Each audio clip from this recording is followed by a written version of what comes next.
Well, hello, folks. Welcome to The Sacred Speaks. My name is John Price. I'm your host, and today I bring you Dr. Gregory Shaw. I'm going to get to his bio in just a minute, but first I'm going to do a couple of announcements.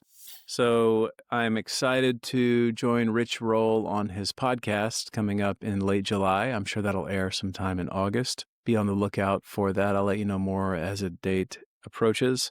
If you have not yet signed up on the newsletter for drjohnwprice.com, check that out. That's going to be one of the ways I communicate with everybody. It's really an easy process. Just put your email in and you will begin to get bi-monthly email updates from me. Along that note, there's also a group that's opened called the Open Gate, and it will be open through August, so be sure to check that out on the website. This is a group we explore what I call the Little Teachers. It's one of the chapters in the book that I'm writing.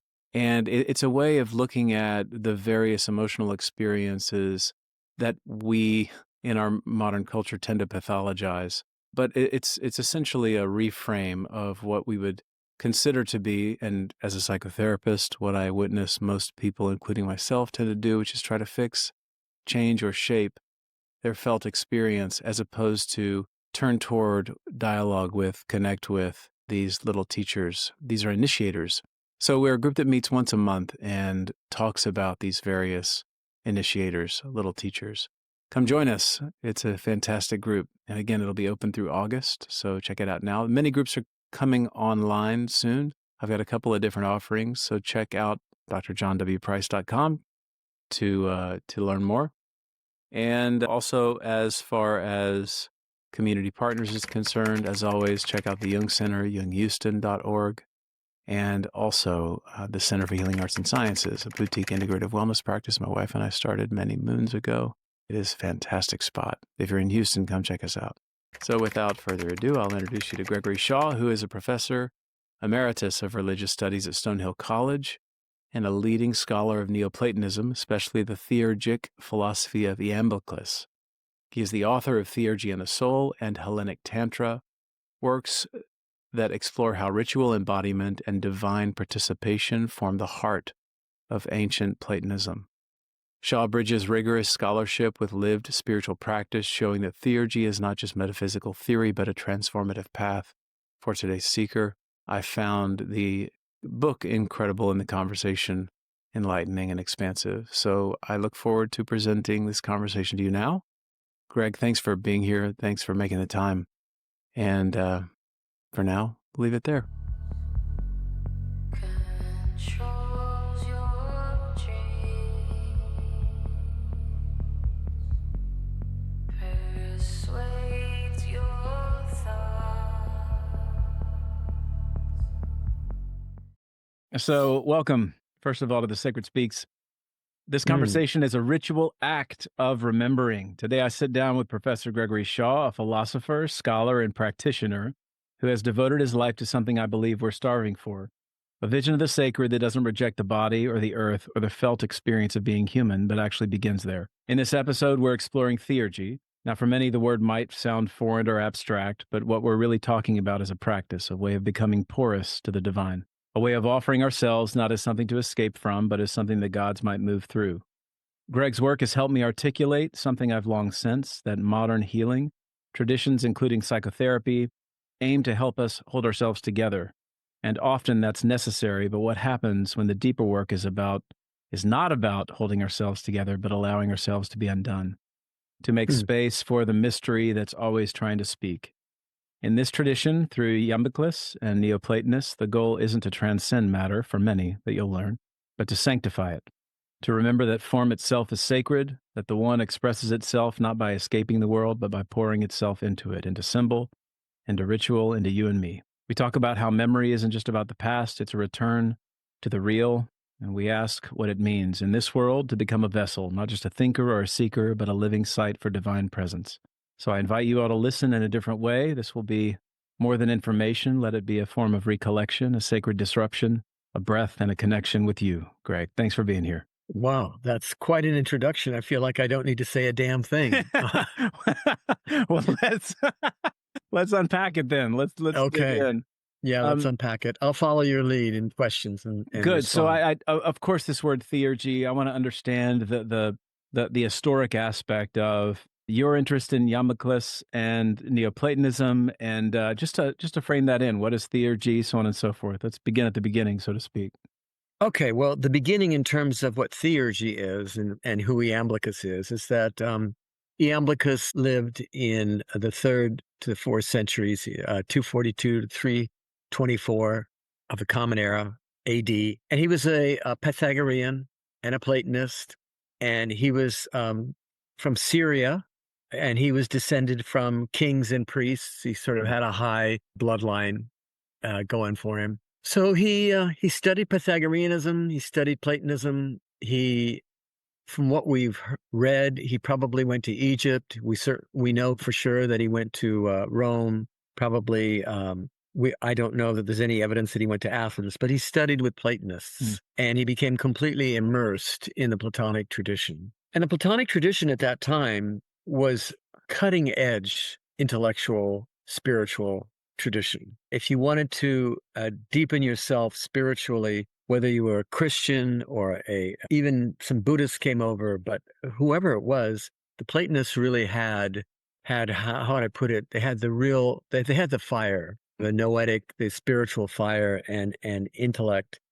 And just before Iamblichus lived, there was a man named Plotinus who was a leading Platonic thinker, who was a great mystic, and he really vitalized the Platonic tradition into what we now call Neoplatonism. Mm. They didn't call it Neoplatonism because they saw themselves as Platonists. So if I could wrap up who Iamblichus was a little bit more clearly and to give you why he's distinctive, he was from Syria, as I said, and in the temple there in Apamea, the priests there had the practice of going into trance states and letting the gods speak through them, and that receiving these transmissions from the entranced priests, that would serve as a kind of a guide for people in that field, in that temple, to practice their own spirituality, to use those transmissions as a kind of portal or vehicle to reach the divine. So Iamblichus was very aware of that practice, which wasn't really part of the explicit Platonic tradition. And what Iamblichus was able to do was to take what he knew from Platonism and explain what was happening to the priests in Apamea according to Pythagorean and Platonic philosophy.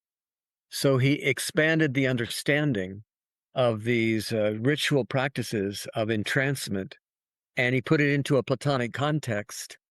And it vitalized Platonism because it gave them a kind of a powerful way to transform themselves and to get closer to the gods.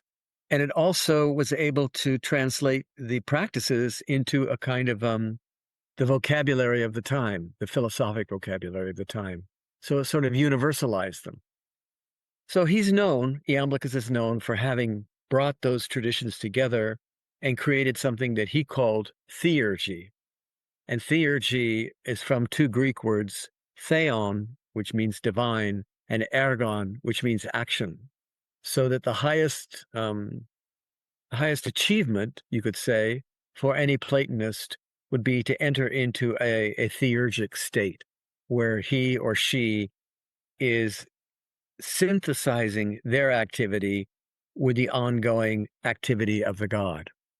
And that's theurgy. And that, Iamblichus said, was a way to become unified with the divine. Some people in his tradition, one in particular, Porphyry, challenged him about it and said, it's not even Platonism. It's unworthy to be called Platonism. It doesn't really go to the levels that Plotinus went to. And Iamblichus was challenged to respond to these accusations and questions, and he did at great length in a book that's now has the title of On the Mysteries. Mm-hmm. And he responded to Porphyry's questions, and his theurgic Platonism caught on, and most leading Platonists after him, Proclus and Damascus, Syrianus, they were all theurgical Platonists. They believed that this was a sort of a groundbreaking move in their tradition, a good one. It's hard not to. I wonder. I made that reference earlier about therapy and how a lot of Mhm. time it's a kind of let's hold you together. And Jung used this phrase, "We become a mouthpiece of the culture," and I think that's very telling. You know that so often our modern therapies are a way to get somebody back in line with the worldview of the dominant culture. Yes, exactly. And so I want to riff on that a little bit to help open this up a little bit because we're looking at theology, the theology of the time then, and the theology of the time now, and how that sets up these various practices. Because it does Mhm. seem therapeutic what they were doing. Yeah, it Um, was. It was a therapy. In fact, Plato understood his own philosophic tradition as a therapia, therapy. mhm. And therapy is a kind of an honoring of um, the divine, according to Iamblichus and to Jung too. But Yeah, let, not modern therapists. okay, but Yeah, let's talk about modern therapy yeah, and getting people back in line with the culture and yeah. what Iamblichus's theurgy might represent in that light, and what Jung himself might represent in that light. Nice. As a Jungian or being familiar with Jung, you know he talks about personality one and personality Sure. two. And most therapy, even Jungian therapy, is get you back in line with personality number Get one. back in line. That's So right. you could be a good robot and serve the culture and, not be a difficult person. Yeah. And Mm. how would I put this? I think that one way you could look at this is that that identity is why we're so depressed because we're caught in these robotic patterns that don't feed or nurture the soul in a deep way. And because of that, um, people are reaching out in all kinds of ways. Sometimes they go back to traditional religion to try to find it, or sometimes they start taking psychedelic drugs to try to find it. Or they act out one way or the other, or they just get completely depressed and start drinking themselves into I'm out. Yeah. oblivion. Yeah. Yeah, but we need we need to give people a way to honor that hunger in them that isn't being fed by the culture. And they don't even know, we don't even know what we're hungry for, which is part of the problem. But if we could at least acknowledge that we have the hunger and honor that hunger, that's one step, I think, in the process. And what I think theurgy represents, at least as I understand it, is a way of inviting us into, let's call it ritual activities that allow us to honor that hunger and give it expression in a fulfilling way. And everybody's going to do it somewhat differently. And Iamblichus talks about different types of souls in the world, and there's different types of rituals for different types of people. Some people are very physical and very outwardly oriented and attached to things in this world, and they need ritual activities that are more hands-on, physical, engaged in that way, using material things. But not everybody's like that. Mhm. And most people are like that, though. And he says that at the other end of the spectrum, there are some souls that don't need to use material things in a ritual context, but they can engage more in visualizations, you could say. And that can be their vehicle to move them into a deeper level of reality. So it depends on what type of person you are, what sort of ritual you should perform. But it's not just about getting you back in line.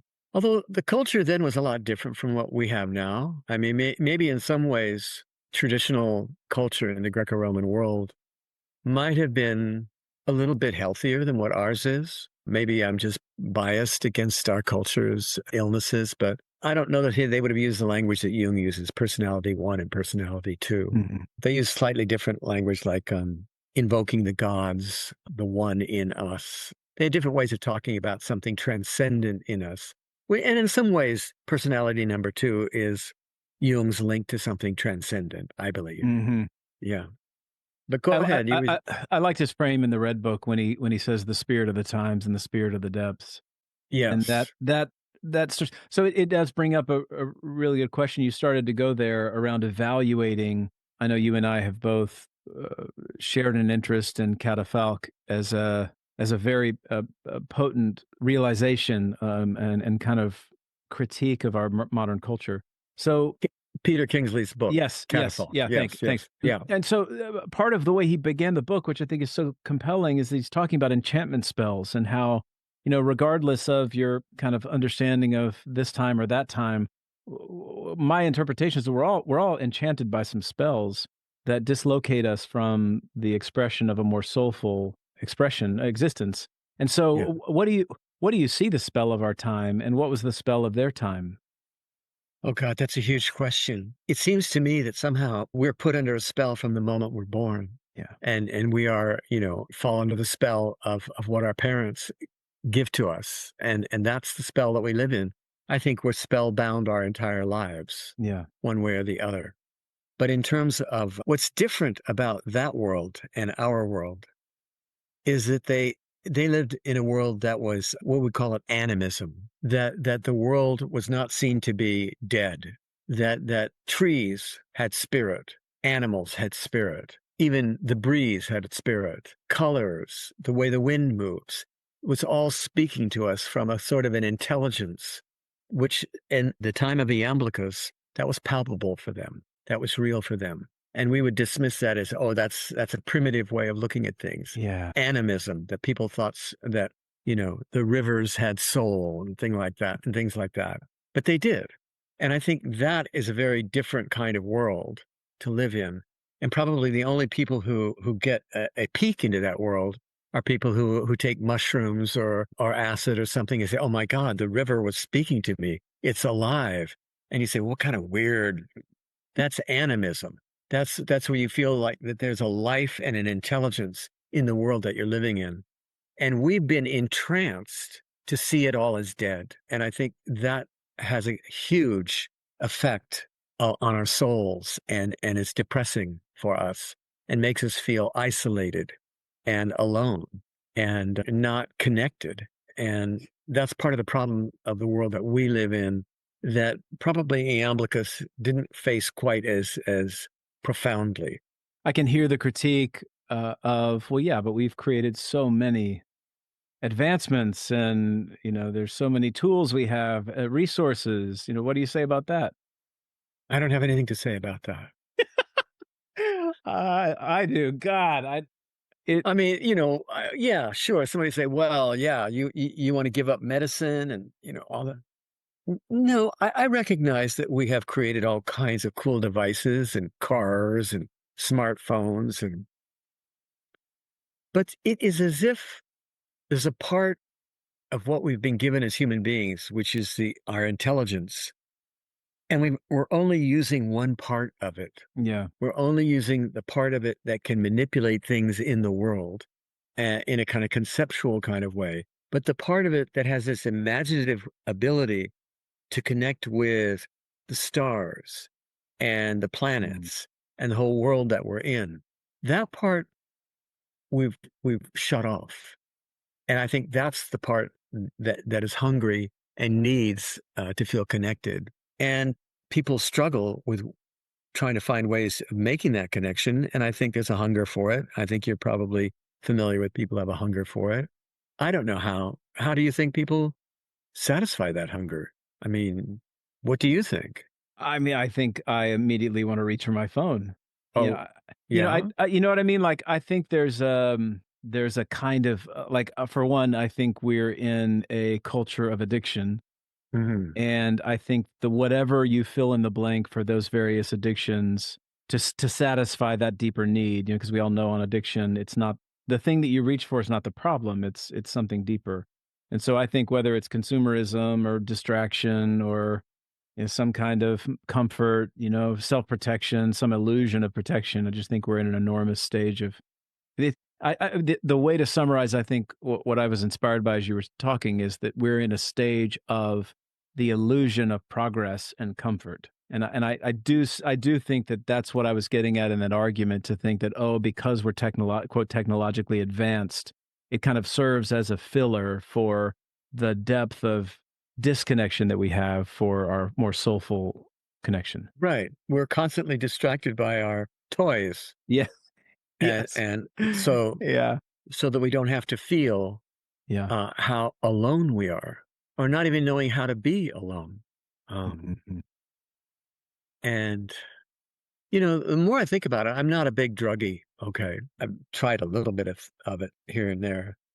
And the more I think about that, though, I think that that might be a useful way of opening people up to the possibilities of finding a deeper connection, because we're so hunkered down that we need something that really can shake up Yeah. our habitual orientation. And some psychedelic substances have that ability to shake us out of our habitual orientation, which I think, at least in my case, the first reaction is absolute terror Mhm. because I don't know where I am.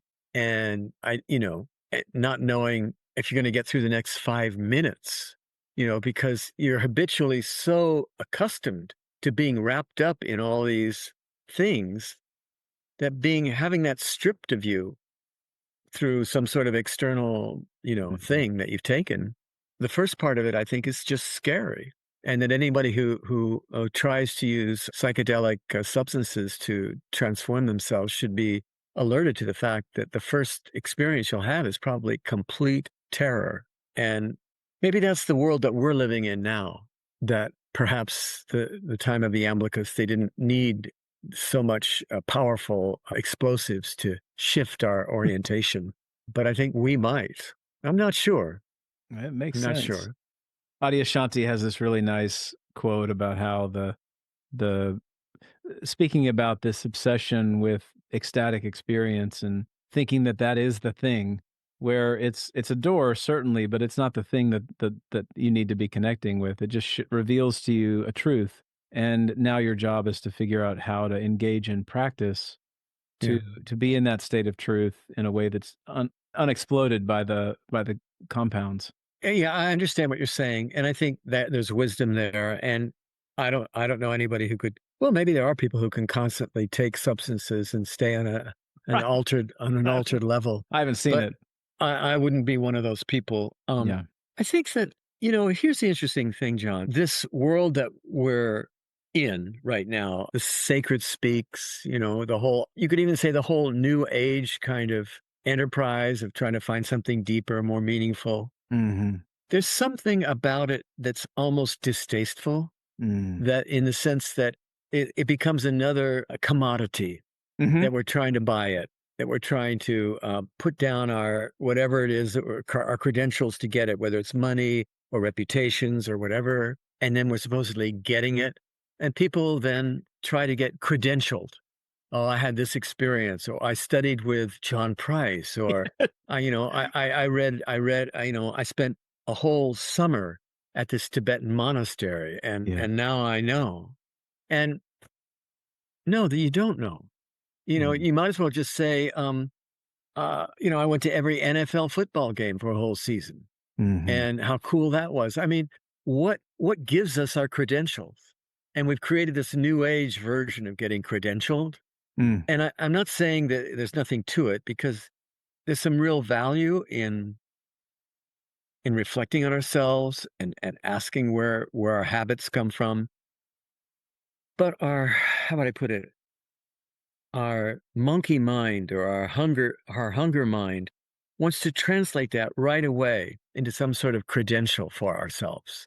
I think that it was Chogyam Trungpa used to talk about everybody's looking for credentials, some sort of label that you can put on your ego. I've done this, or I've experienced that, and it's good to experience certain things, and some are really great experiences. But at the end of the day, um, it's living in a way that's kind of soft and compassionate and connects with people. And I mean, that's my kind of mantra for how to live. But somebody else's might be different, you know.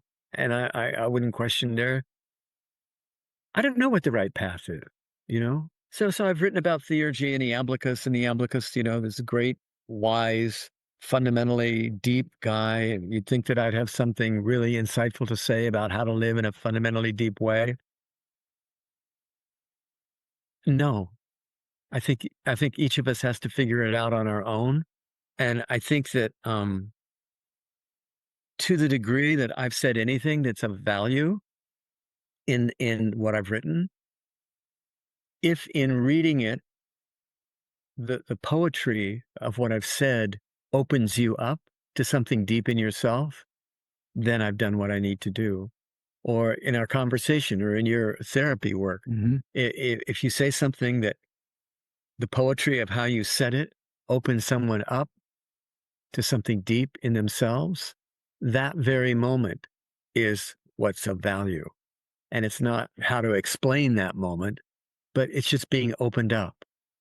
And I that's, we I can't control that. I wanna jump in here 'cause, so many Do it. thoughts. It's something that you and I discussed earlier, so I'm gonna just free associate for a second, we'll see where we go. Yeah. Okay. Because the longing, the credential, I think is a proxy for the lineage. And I think there's in the Hmm. absence of a living lineage, we have to go out into these little, "Oh, okay, like I got a doctorate or I got a weekend retreat or I got a certification," and that holds me, but part of and I'll speak of my own credentialing, part of my own doctoral process is it come to find out it wasn't so much about the credential, whereas when I started it out, I kinda had that appeal. I was like, "Oh, great, call me doctor," you know? But as I got through it, it really became more of a formative process that felt more like an initiation that I had totally lacked, and I ended up a new capacity with bandwidth that I hadn't had before because I felt like I'd been through a rite of passage. And Hmm. so, I think I'm so with you on all the credentialing and all the, like, yeah, spiritual narcissism and everything, but underneath it all, I do think that there's a longing for a lineage, and which is Hmm. another way of saying there's a longing to be a part of a story, a long story, the human story of That's a beautiful way to put it. Right. Yeah. Um, and we've forgotten our story, I'm oh, afraid. agreed, yes. You Yeah. know, I mean, with the demise of Christianity, Mm, and Christianity had tremendous flaws in its way of expressing itself and in a totalitarian sort of repressive way. But at least it was a story, yeah. and people had a story to live in. They had a place conceptually or imaginatively to live. Same with Judaism or Islam. Now, I think the only people that seem to have a story that's working for them seem to be Muslims. But I'm not so sure that I like the way their story is being played out in many respects. But at least they've got a story, and that's why mm, the West. How would I put this? Western secular culture does not have a story. That's the problem, Mhm, and we don't believe that there's a God. We don't believe in gods. We don't believe that there's spiritual realities. We believe that everything is material. Our metaphysical reality, our theology is materialism, which is mhm, to say there's nothing sacred. And your whole podcast is the sacred speaks. mhm. And they would say there is no sacred, there Right. is no speech. Yes. So you're just inviting people into a delusion to even think that there is a sacred. Yes. Um, and Awesome. yeah, and what you're talking about is a poetically accessed reality, Yeah. imaginatively accessed Yeah. reality, which we've denied exists anymore. And there were people who sort of sensed this, like William Blake.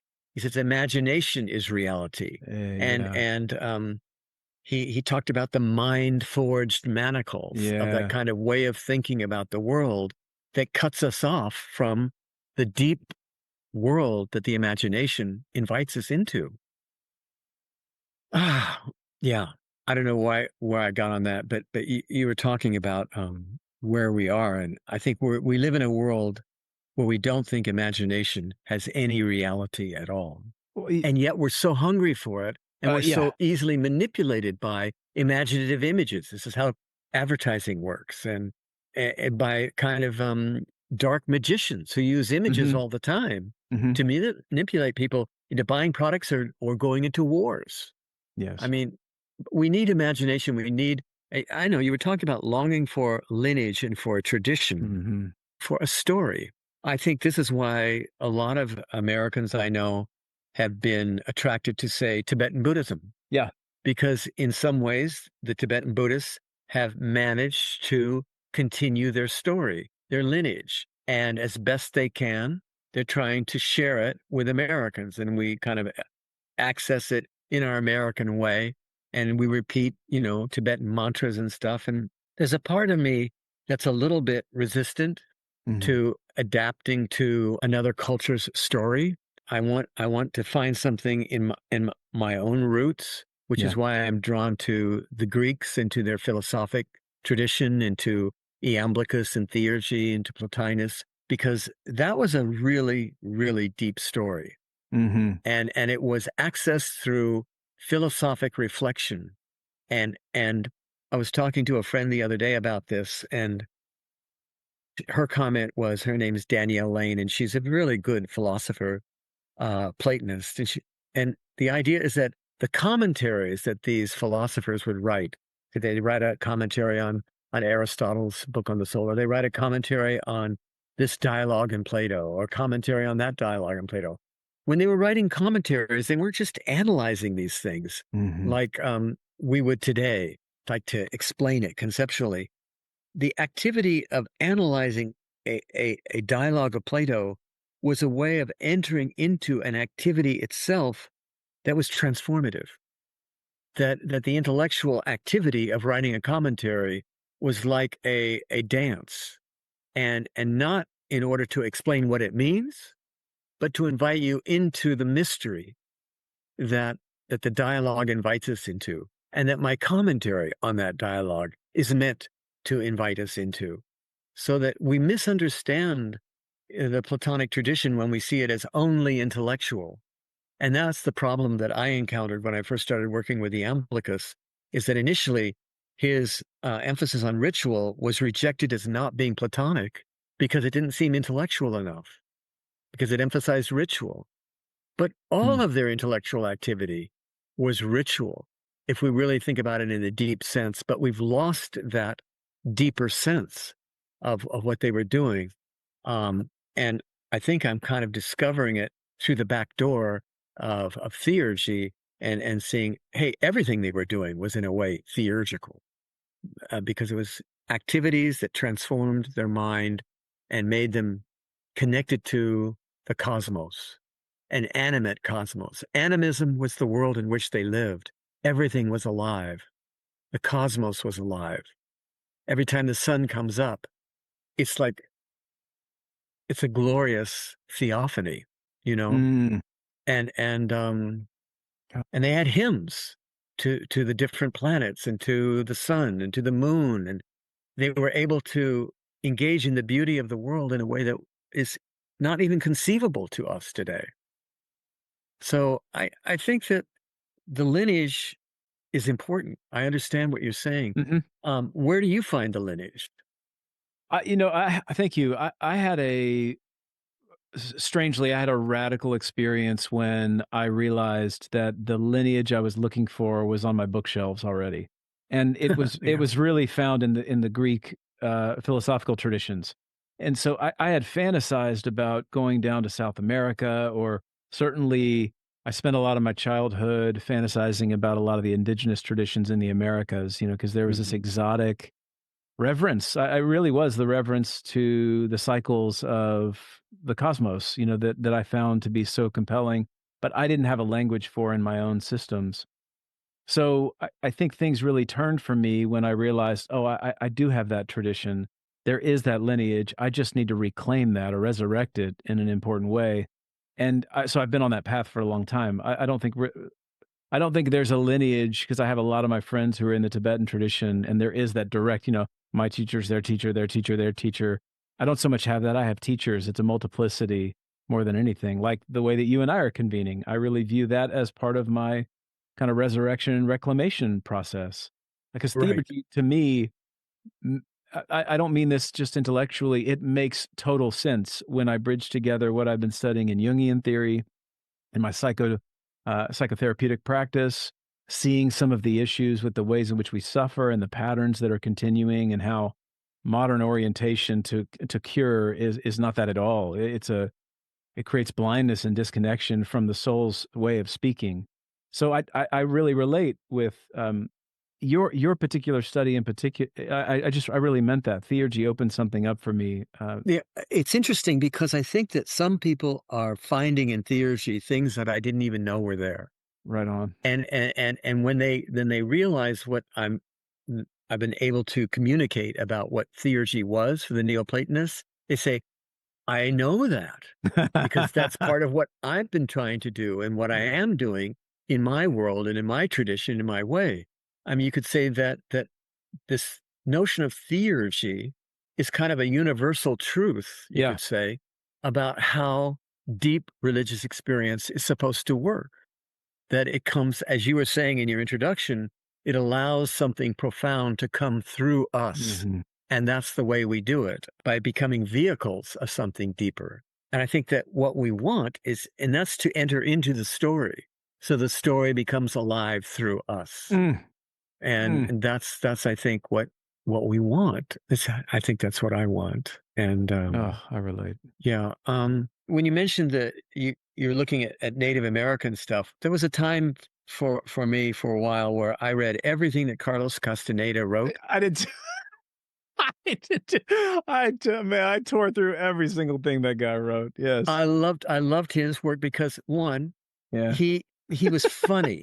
He had real humor, Yeah.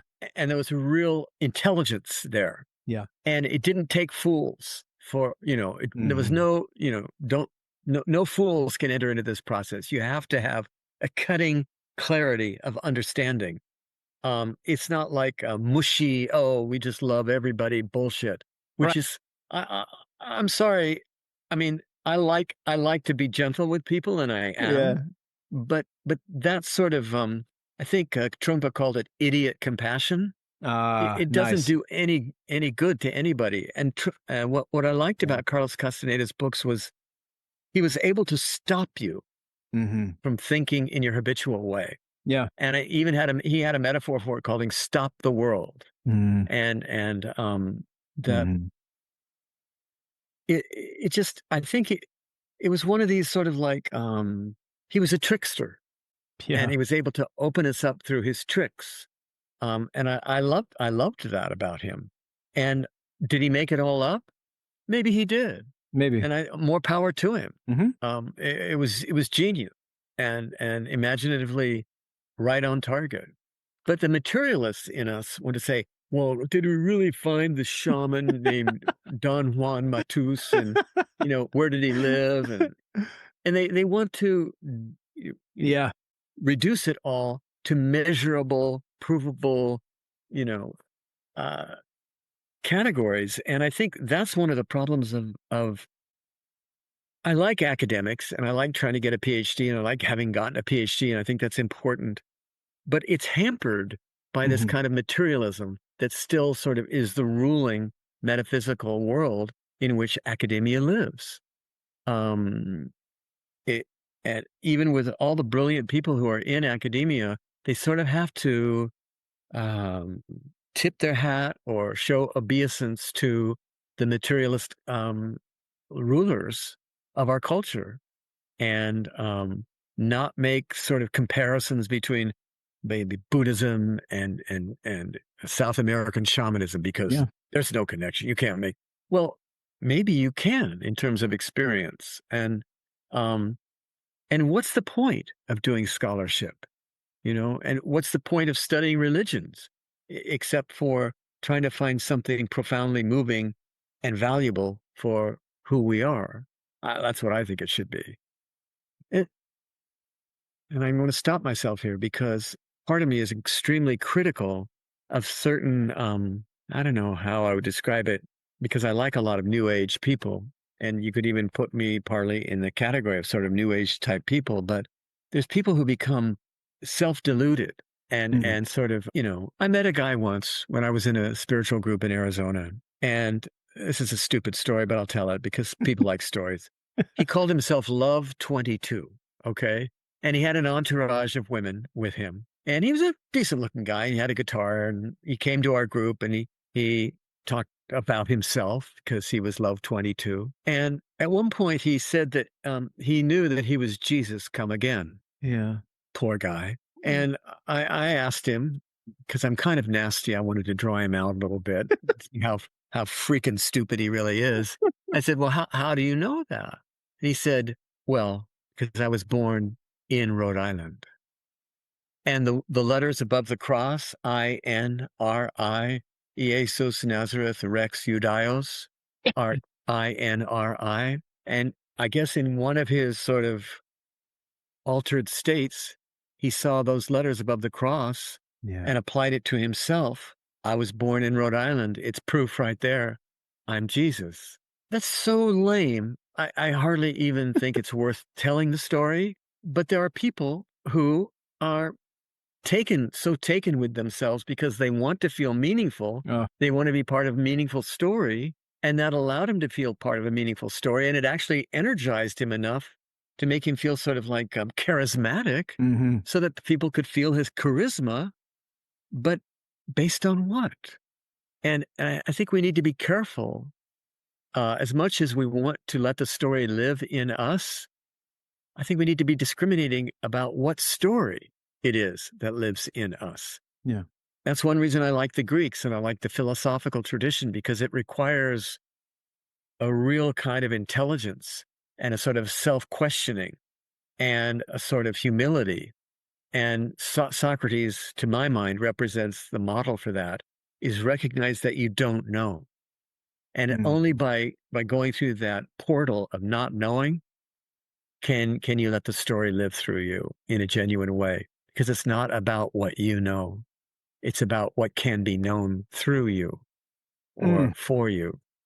And so much of what our culture is about is, what can I know? Now you see this with academics a lot. They love to write about Socrates, but they don't really like to engage in Socratic ignorance. Mm-hmm. They don't want to go through the initiate. It's an initiation. You talked about initiation Yes. earlier. That's the initiation in Platonism, is getting to the state of radical not knowing. That means you give up your authority as a knower, as as the scholar, as the PhD. I know more than you. Look at all the footnotes and look at the people who have footnoted my book. I know. And it's just nothing but an obstacle to being open. And it's good to remain close to the not knowing, I think.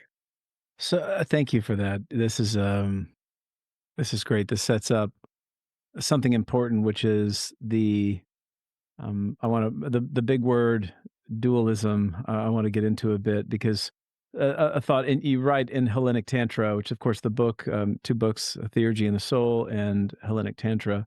You write with such force and beauty against the escape from matter story, Yeah. so common, in many traditions. And I want to label this because our modern religious orientation, whether you are religious or not, you're dipped in this sauce.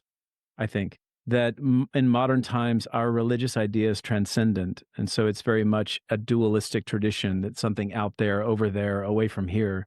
Hmm. And Hmm. the theurgic practice reveals matter itself as divine, that we go down and in rather than up and out. And so Right. I'd love for you to speak about that a little bit, and then maybe we'll put some kind of modern shoes on that. Yeah. Okay. That's usually, it's a really great area to explore, and it can easily be misunderstood. And I understand totally the urge to the transcendent, Hmm. because when I initially got involved in spiritual practice, I knew that I didn't like the way the world was that I was living in. I didn't like the way I was. And so when I learned how to meditate, it was a way to completely escape from that. And I discovered a deep place that was real and transcendent. You could say it Hmm. transcended the outer reality. And then I read about people like Plotinus, who talked about that being the reality, the transcendent world, and getting away from matter. And I think the experience of people who meditate is real, but the explanation of it as getting away from material reality is maybe not a good way to appropriate it. We we need to learn how to bring what's deep in us into ordinary life. Mhm. And I know that sounds easy to say, but it's not easy to do Right. because as soon as you get involved in ordinary life, all of the things that you tried to escape from when you were meditating come back and kick your ass. Mhm. You become insecure, you become needy, you become jealous, you become pissed off about one thing or another. And I think what we need to learn to do is to translate those emotions into find the deeper roots of those emotions and the deeper roots lying in that kind of unspeakable emptiness that we go to when we're meditating. But all of our activities are rooted in that. But we don't see how they go back to the core, to the root. And so we act out a lot. Um, how do you allow the acting out and being in the world without repressing it? Um, I don't know because I still do it all the time. I think that for me, Yeah. the approach that I have is to just accept those sorts of emotional habits as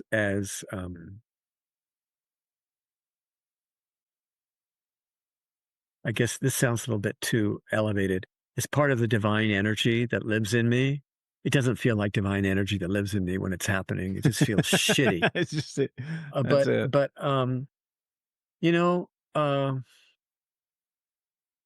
think it's important to learn how to accept those things and embrace them. And I think that when Iamblichus talks in Theurgy about honoring the material gods, Mm. and the material gods are the gods that rule over everything that builds us up and breaks us down. And when we're building ourselves up, we have all that egocentric sort of thing and wanting to become a better person, bigger person, stronger person. And then everything that breaks us down, because everything that's in this world gets built up and broken down. And the material gods, he says, rule over all of those processes.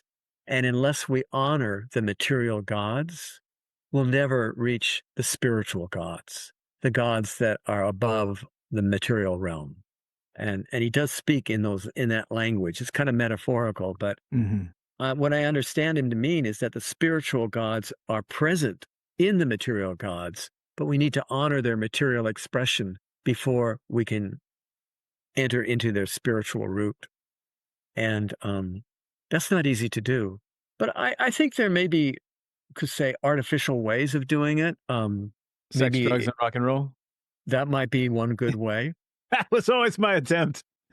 Well, there's nothing really bad about that. I think Right. that was one way of uh, you know, just diving into it Yeah. full on, and it's fine. I don't think there's anything wrong with that. And there's so much repression of sexuality, for Yeah. example. When I was in my yogi days, I was just no, it's completely shut it down. And sex is such a powerful drive. I Yeah. can't say that. Oh, I've got that one figured out. I don't. Nobody has that one figured out, you know? Yeah.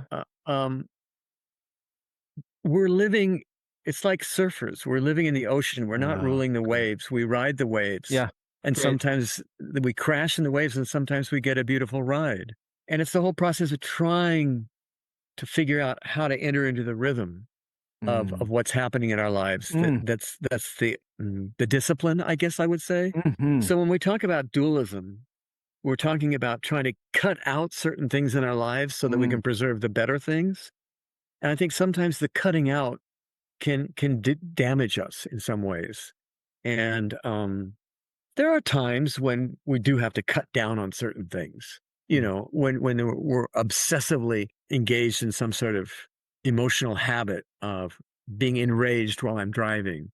I get to say, let me count to 10, or let me, there's sometimes it's valuable to repress certain emotions, but dualism as a metaphysical uh, attitude, I think tends to alienate us from our bodies and our world. And I think that's the main thing that I see in dualism that I don't like. And I think lots of religions seem to almost encourage it. And I Yeah. think I wrote in Hellenic Tantra that the monasteries are sort of places where they give you how to do that. And it's a fine art of cutting out of the world and getting out of the world. And maybe that's fine for them, but it just doesn't seem to be enough in the full picture. I think we need to be in our bodies. That's what I was attracted to about Tantra, is that they talk about enlightened in the body. And they do it in a lot more explicit way and in a living tradition, in a way that the Platonists, lost touch with. We sort of, it stopped. And Tantra, whether it's in Hinduism or Tibetan Buddhism, it's still alive. They still understand it. I think people like Chogyam Trungpa talked about it in intelligent, psychologically sophisticated ways that helped me a long time ago, even before I'd even heard of theurgy. I was attracted to non-dualism. Color that a little bit for folks, because I've heard you speak of chanting as an early practice. You Yeah. must have in your yogic days, but Yeah, I did. bring that into the ground here. Well, yeah, that was my introduction to a theurgic experience was before I'd even heard of theurgy. And I was part of a group in Tempe, Arizona, and we had a guru. And she was a very profound woman who was teaching us a combination of Tibetan Buddhism and Theosophy. One of these, amazing people that were around in a certain period of time. And one of the things I learned was to chant certain mantras. So I'd go out into the desert and meditate, and then I would chant extensively, with the breath, as long as I could hold the breath and express the chant. And sometimes it'd be, you couldn't believe that you could hold a vowel sound that long, but, you kind of go into a semi-trance state and you can do it. And at one point while I was chanting this mantra, I realized that I wasn't chanting it anymore. What I experienced was that I was being chanted, and I opened myself up to this presence that was the mantra, that was chanting itself through my voice. And I just opened up into that. And as I did that, my orientation changed from being a guy sitting in the desert to being the entire desert landscape resonating with this mantra. That I went from being particular to sort of universal in a sense, just by means of the mantra. I thought, wow, I liked that. And when I got to UC Santa Barbara in the graduate school there, I was taking a course in religions in the Roman Empire, and a professor was really a passionate professor named Richard Hecht. He said, why don't you write an article, or not an article, but why don't you write an essay taking Iamblichus' On the Mysteries and E.R. Dodd's description of theurgy as a superstition at the end of The Greeks and the Irrational. It was the appendix to The Greeks and the Irrational. So read Dodd's critique and read Iamblichus. Well, I read Iamblichus first, and it completely blew my mind, because what he described there was exactly what I experienced in the desert, that the sounds themselves have the agency. You don't have the agency. And it's by means of these sounds that we are lifted up into the realm of the gods. That's what Iamblichus described. It was exactly, effectively, what my phenomenological experience was. And I thought, wow, this guy's amazing. So I was turned on by that. And then I read Dodd's critique of Iamblichus and theurgy. And I realized that Dodds didn't know that. He hadn't experienced that. Yeah. And he basically dismissed any of these things as being superstition. And I thought, dude, the guy just doesn't get it. He doesn't know. And so I wrote a critique of Dodds' view and tried to explain what Iamblichus was doing as fulfilling certain Platonic goals. And one of the main Platonic goals is to align the microcosm, the particular soul, with the macrocosm, which is the world soul. And I think that can be done through performing rituals, including chanting these meaningless sounds, mantras, that little article basically became extended and developed into my Theurgy and the Soul, Mhm. my book, my PhD thesis. The interesting thing is that I'm going to go on and on about this, and I don't mean to talk about myself so much, but it's how it unfolded for me. Is that I realized that I succeeded in making Iamblichus understandable as a Platonist, and Theurgy fulfilling this Platonic notion of engaging the transcendent. But what I was not able to do was to get out of scholars' heads the notion that theurgy, they thought theurgy is a way to escape from this world, escape from the body and get into the transcendent realm, just like Plotinus was doing, but he did it in a theurgical way. And I thought, no, that's not what that's not what Iamblichus was doing. What Iamblichus was trying to do was to allow the divine to come down into us and through us. Now, how am I going to invite people to see that? And I didn't know that I could do it just by looking at the Greek traditional stuff, the philosophic stuff. And then I thought, well, maybe, and I was really struck by how many parallels there were in Tantra to what was going on in Theurgy. There was use of mantras, there was the astral body, there was the embodied enlightenment, all kinds of things that were exactly what was going on in Theurgy was going on in Tantra. So I used Tantra to try to invite people to see that what was going on in Theurgy was much more like what we see in Tantra than it is in what we see as this escapist sort of spirituality that we identify with Plotinus. And that's why I wrote Hellenic Tantra. I really don't know if it worked or not. I like it. I I do said what I too. wanted to say, Yeah. but I went against the common notion, and I even criticize scholars for what we're doing and say what we need to do is to get out of our conceptualizing Yeah. of this and learn how to imagine and let ourselves not know and take a risk. And academics don't like to do that. We like to be in control. Yes. So I want to amplify this with Okay, a couple please of do. strings here, Yeah. because you and I must share an affection for the mystic William Blake. When I read his Book of Your Reason, I had my mind blown. I thought this guy's got this. You know, this idea that we're bound and imprisoned by reason, and certainly sense our sensations Yeah. and or senses, I should say.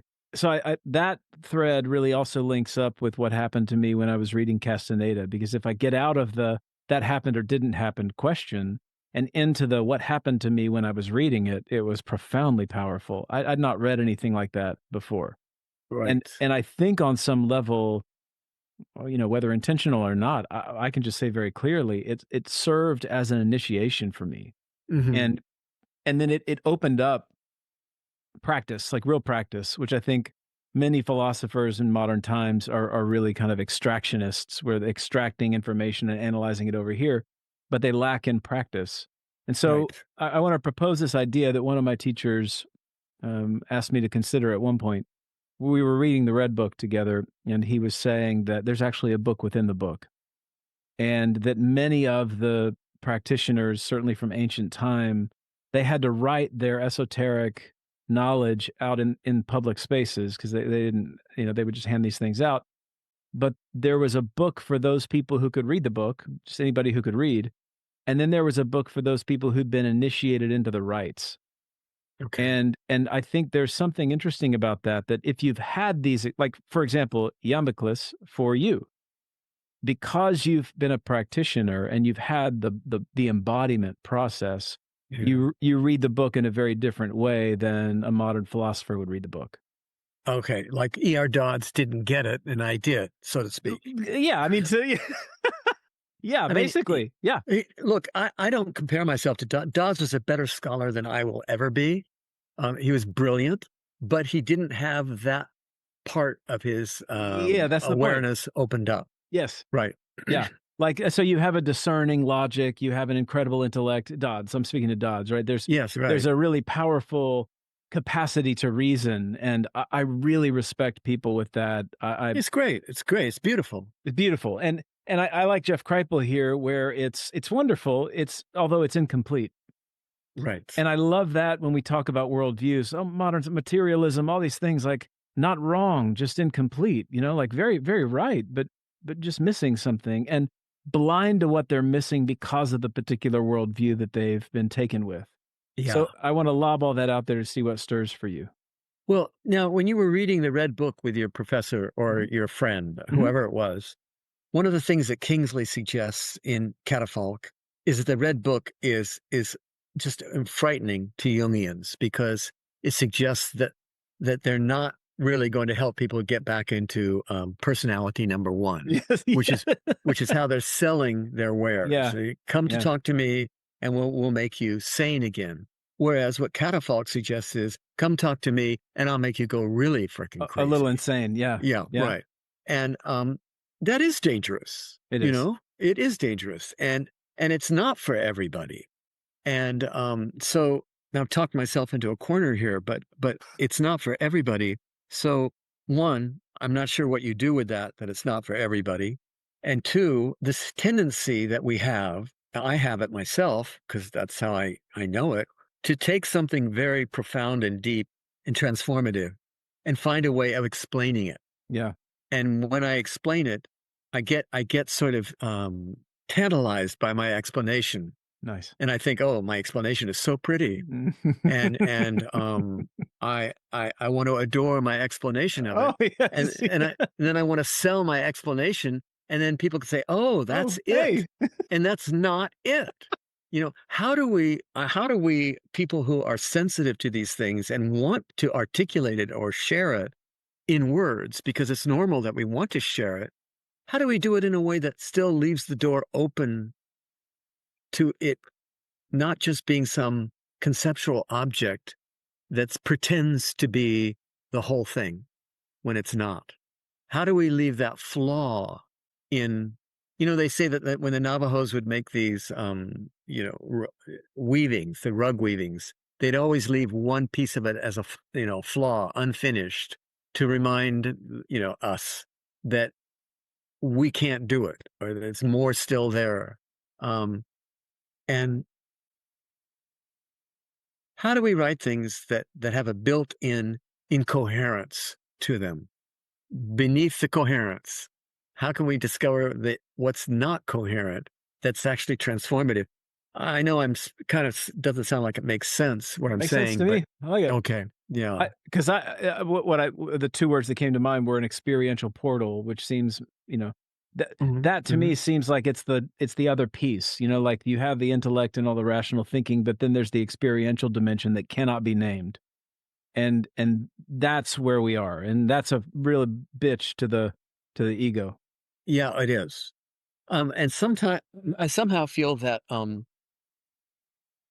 language and writing um, is not bad, but it only is really works when it becomes something more than writing, when it becomes poetry or music Mhm. or Mhm. Mhm.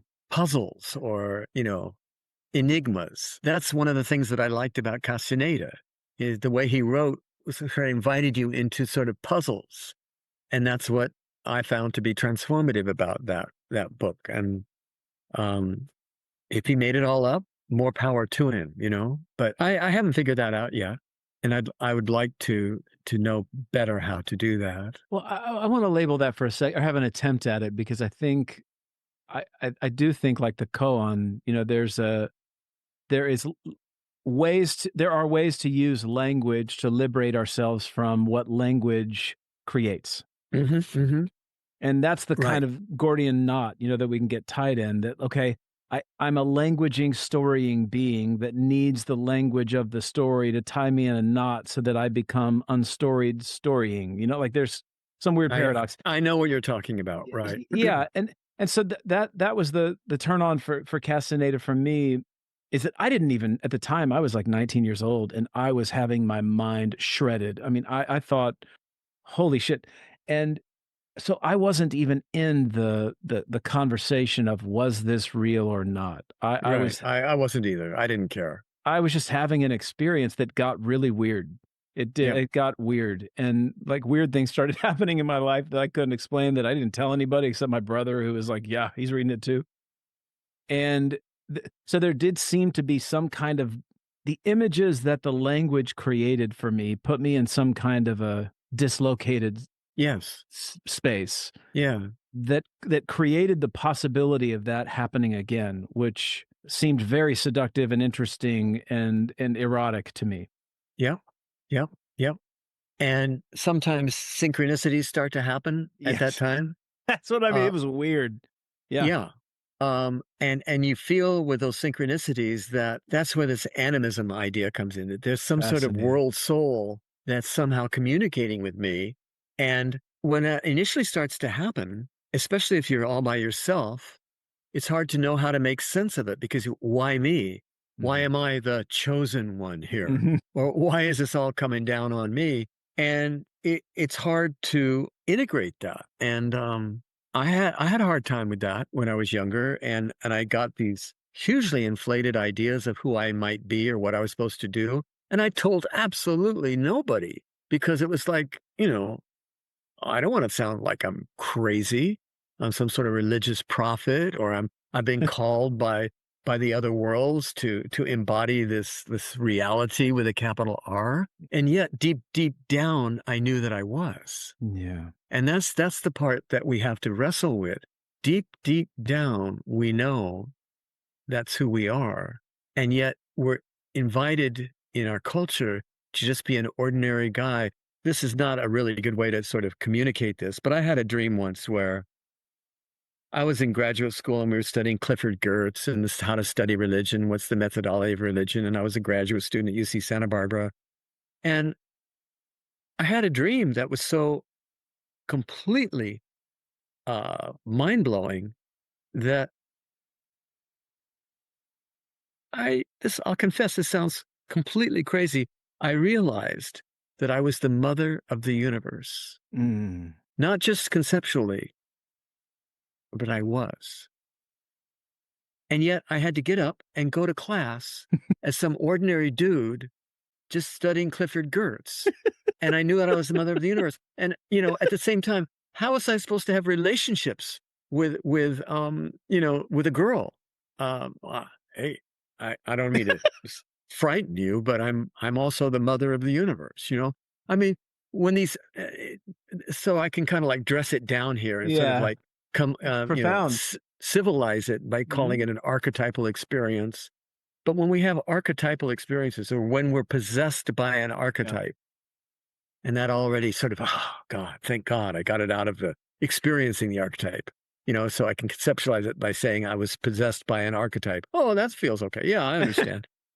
No. But it's not easy if it Yeah. really happens. Right. It Right. really is not easy. Well, I want to leap off here because, first of all, thank you for sharing that because it is. I know it was a crazy kind of way. I get that on a lot of levels. I don't. The hairs on the back of my neck don't go up at all as you say that. I think, oh yeah, Yeah. okay, yeah. No, I am. Well, yeah. um. So, but it does open us up because we're now into this really. The word I used was dislocating earlier, and I think it is because it should be. You mentioned the word synchronicity. Yes, I want to throw a couple of other words into our little soup today just to really stir things up. Hmm. Demons, daimonis, symbols, divine Hmm. intelligence. Hmm. And so, what sense do we make of these kind of others that come into our experience? How do you understand that? Demons scare the shit out of me. Hmm. Okay. I mean, and I think that there are demonic presences. And to be honest, I've only encountered them when I've seen them through other people. Hmm. And it just frightens me to my core. And I just want to shriek and run away. Yeah. I don't want to fight them. I don't want to encounter them. I'm not very good at fighting demons. I'd rather avoid them. But I think that there are, I guess my way of talking about these non-physical presences is when I've seen them being revealed through human beings or through certain moments, say in some aesthetic context or something. And when they're sort of angelic or daimonic, I'm invigorated and I open up to it. But I don't really think that's what you're asking about. It's like when I talked about my we move to it from saying what's really real in us as compared to our conventional selves. And I use the example of being like a mother of the universe and being an ordinary American dude. And that naturally you want to know, well, what about all these other spiritual levels of reality, Mhm. daimons and Mhm. demons? And Iamblichus talks a lot about them. Mhm. I don't have a lot to draw from personally in my experience. He does, however, say that you can tell what's coming through a person by observing their behaviors or the sounds they make, their physical postures. You can tell what sort of spiritual entity has possessed somebody by the manifestations.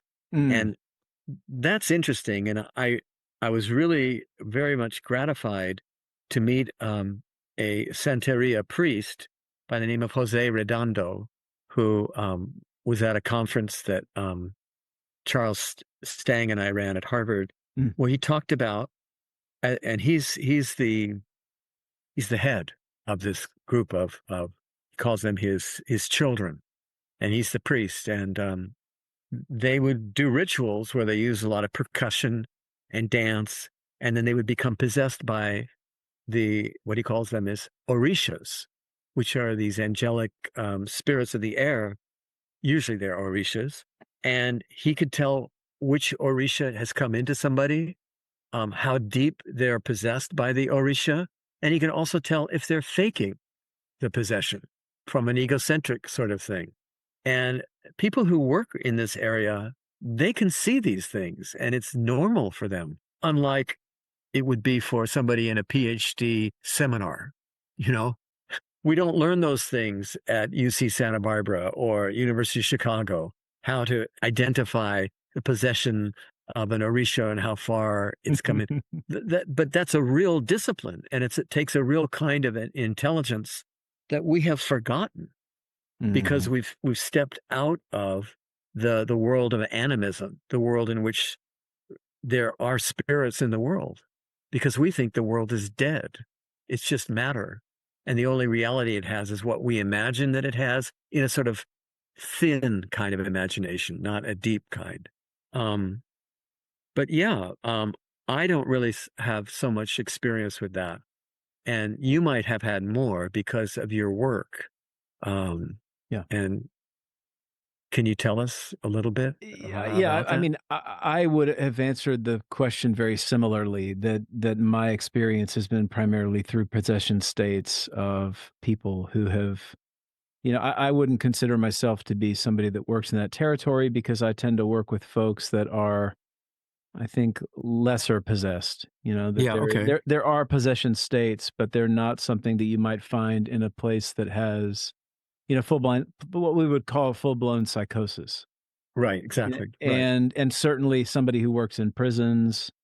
I spent time working in adolescent residential treatment, and Hmm. frankly, the people that were possessed there were probably the parents of the children that were, Oh, um, that's the pain of imagining that is almost indescribable yeah, because they're possessed by these dark presences, and it's causing untold damage to the child who comes in to see you for yeah, therapy. yeah. And what And go ahead. Yeah. what occurs to me here is something that was really rattling off earlier is that one of my beloved teachers, Richard Rohr, talks about in the absence of a mythology, we have pathology. And so, I've loved that line so Wow. much that because we don't have, and then Jim Hollis, to name another one of my mentor figures, he says, in the absence of a real mythic worldview, we seek out secular surrogates. So these two dynamics, I think, if we hold them together, we start to see the results of this lack of animism. Yeah. And so if we don't believe the world to be inspirited, we can do really horrific things to the world and to each other. And so we certainly can find the secular surrogates in, distraction states and so on and so forth. But in my domain, we pathologize, which I think is problematic. Helpful to an extent, but problematic in mass. So we pathologize the things that we don't understand that are manifestations of the lack of this mythic story, an animistic worldview. So yeah, the quick answer is yes, and I think I tend to work with those states because I do think there's something about loving, healing, present relationship and acceptance that tends to allow for an extraction of whatever possession states happened that were tended to be interjected or implanted early on in our adaptation and foundational years. Yeah, that's that's the hard thing. Our adaptation in our earlier years in order to survive, Yeah. because we come in completely vulnerable to these gigantic beings, and we can know that we can be, destroyed by them Yeah. unless we adapt to the patterns that they're imposing on us. Yep. And whatever shape we need to assume, Mm, that's the absolutely. shape we assume, and I then we love take that that frame. then we take that shape as our identity. Yep. And it's so, I mean, it's my story, you Mhm. know, and Me too. and it's everybody's story, I think. So, but when you mention pathology, when we in the absence of theology, we have pathology. There's almost some kind of hope in the pathology because at least there's a pathology there. At least there's an acting out Yeah. of Oh, sure. this absence of engagement with the gods that Mm. that could be the way to recover Yes. our depth. So how does one, and this is kind of the playing with dualism a little bit. How do we absorb the pathology and find the gold in it Mhm. without just throwing it out entirely, either through drugs or something else? So challenging. Well, the term psyche, pathos, logia, that we're taken into a kind of soulful space. And of course, what we've done is we've inverted it in the way that we do. We made it something negative as opposed to made it some kind of soul expression. Yeah, it's a And soul expression, and right? so I talked to a friend of mine. The last interview I did was a guy named Miles Neal, who's been leading pilgrimage. He's a Tibetan guy, but Uh-huh. in particular, he was studying the Asclepion, the temples of Asclepius, and looking at incubation as a healing modality. And Mhm, their mhm, healing mhm. was spontaneous images and stories that would erupt from the unconscious, would be our modern terms. That something inside of us comes out that we didn't know was there, and we have a vision. Right. And that vision, then if we live our lives by following that, taking that vision seriously, there's transformation afoot. And we don't have the slightest idea how to do that with our visions, because our modern visions are subjected to an incredible amount of judgment and denial on the behalf of our culture. And by visions, do you mean dream images or Sure. actual? Yeah, okay. Waking dreams, Yeah. just visionary states that, like, I think, you bringing a dream, you talking about a dream earlier, Mhm.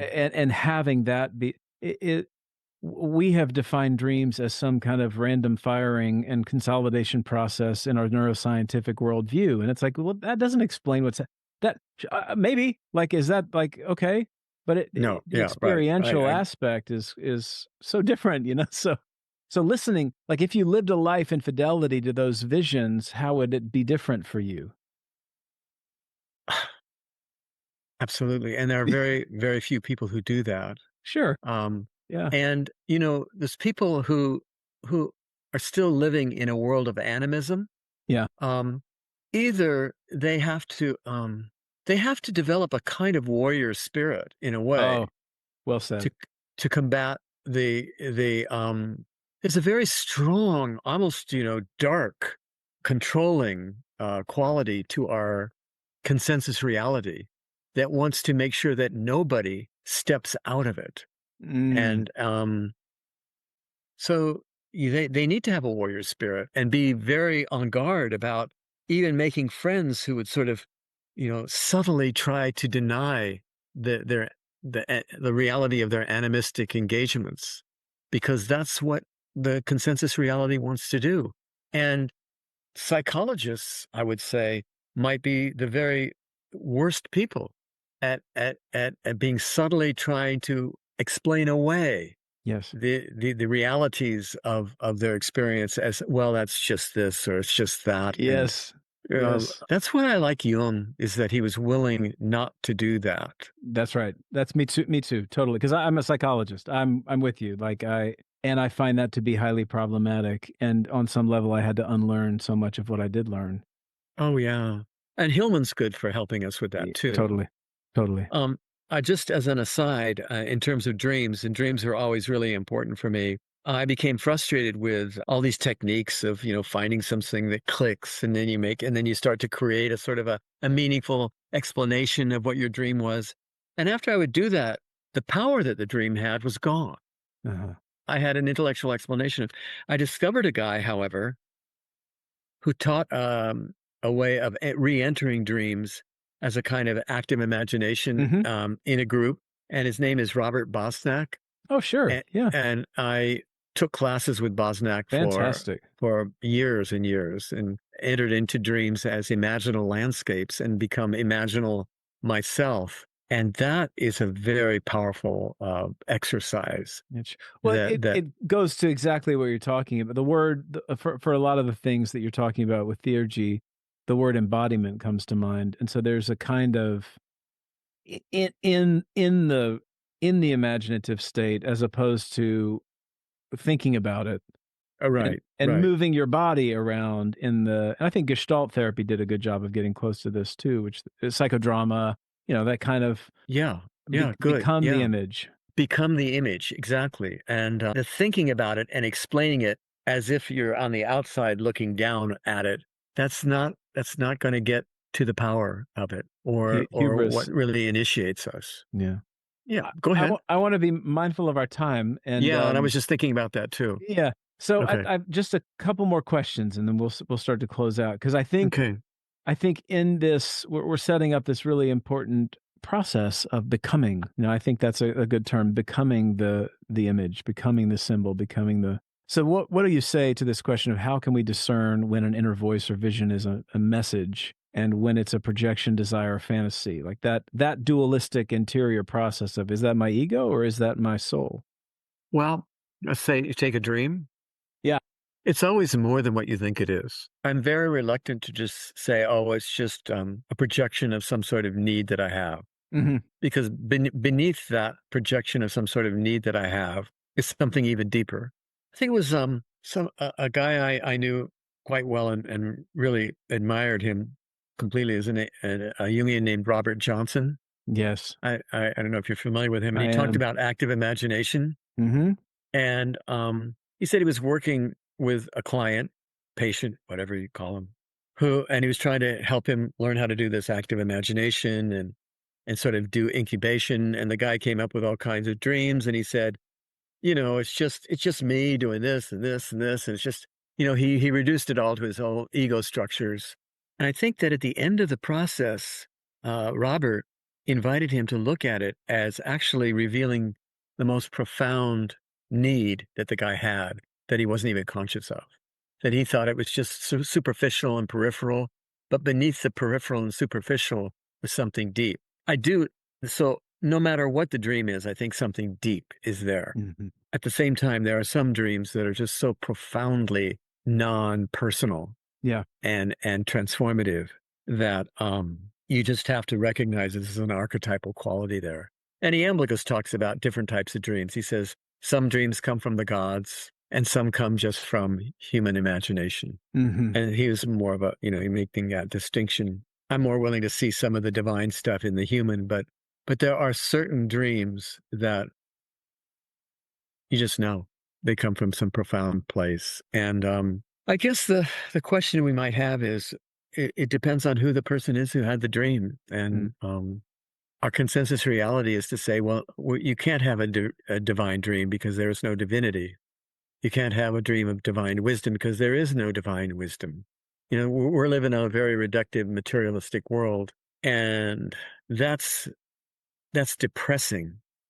But what's also, how would I put it, annoying to me is giving people a sense that they're in touch with some sort of archetypes when it's just their own sort of egocentric fantasies about how they're integrating some archetypal reality. And I'd want to invite those people to recognize how they're bullshitting themselves.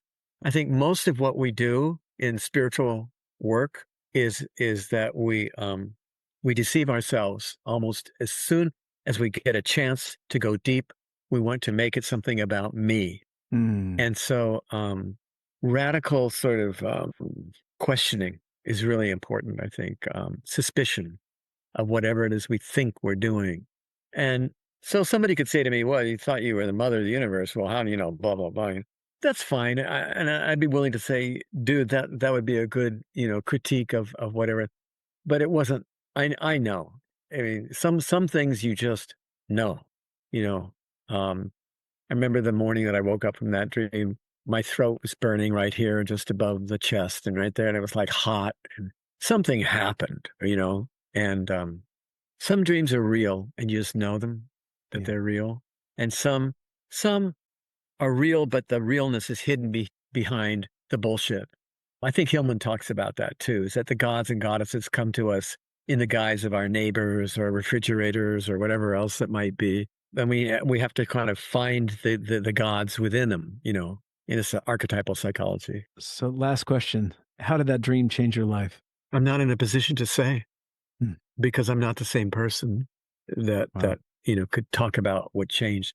I could come up with an answer. Mhm. And one way I would put it, if I could put it in somewhat attempt to be poetic about it, that I'm aware of the painful reality that existence is saturated with a cry of pain that also includes in it everything that's beautiful.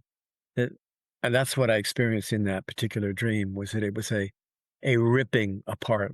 It was as if matter, which was sleeping in complete repose, was penetrated by the fire of spirit. And it was an agonizing tearing open of matter. And that was creation. So I kind of feel the resonances of the trauma of what reality is. And I know that sounds a little bit kind of pretentious to say something like that. I feel the trauma of reality. I was there at the beginning of time, but that's kind of what I feel in Mhm. a kind of way. And there's nothing explicit where that manifests itself. I mean, we're all in this thing together. There's not a Yeah. single thing I see in the world that I don't feel like I can connect to. We're all connected. I feel that a sense of connection more because of that. Well, thank you for connecting today. Hey, thank you for inviting for me and entering such a lively and really interesting conversation with you, I feel John. the same, Greg, truly. Really appreciate it. All right. Well, this is a great conversation, and thanks so much for hosting it and reaching out. I I look forward to reading more, Greg. All right. You take care, sir. And You thank too. you so much. Bye Thank bye. you. Persuade